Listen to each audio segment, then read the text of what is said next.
What's happening, YouTube?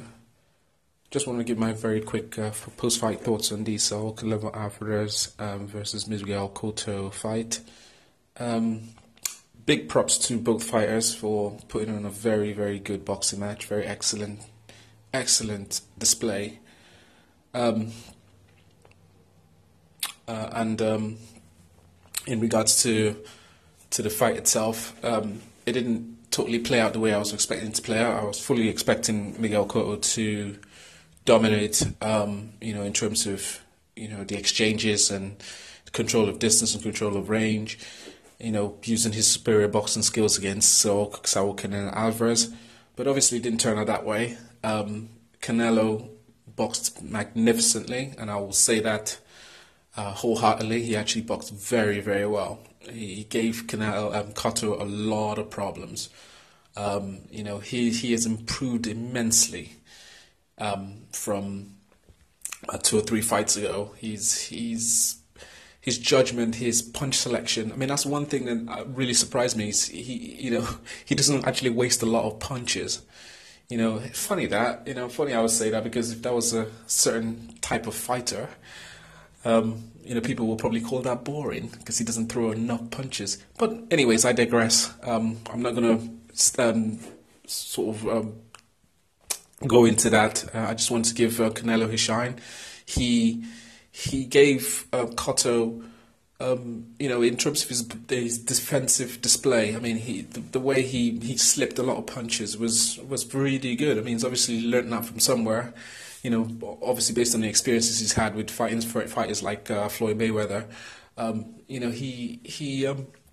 He used his body, his left hook, to the body. He was throwing a lot of body punches onto Cotto.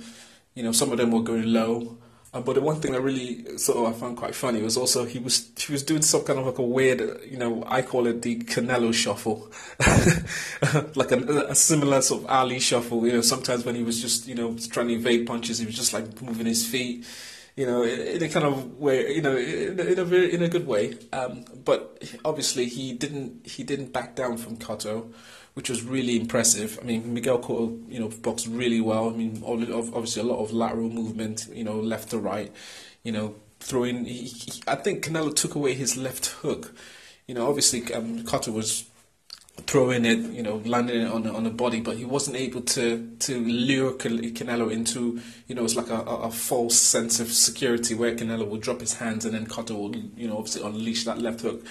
Canelo, boxed very well with his solid fundamentals, keeping his left hand, really high, and he wasn't expending a lot of energy.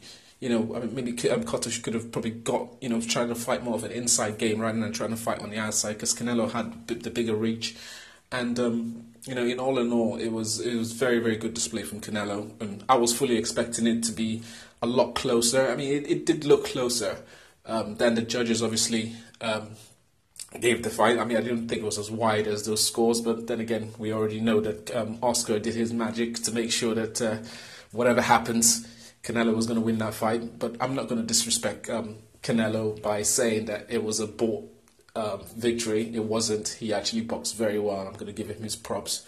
He boxed very well. Miguel Cotto boxed really well as well. But obviously, if he declare winner was Canelo in this instance. So props to Canelo. Where does he go from here? I mean, if he's fighting Golovkin, if that's the next fight, it's going to be an interesting fight. It just depends on who's going to back down from that kind of from that fight, because Golovkin doesn't fight on the back foot, and Canelo will not back down. He doesn't take backward steps. So that'll be an interesting fight if it does happen. It'll be interesting to see. I mean, Canelo has improved a hell of a lot. So, but anyway, props to him, and I hope he enjoys his victory. Peace.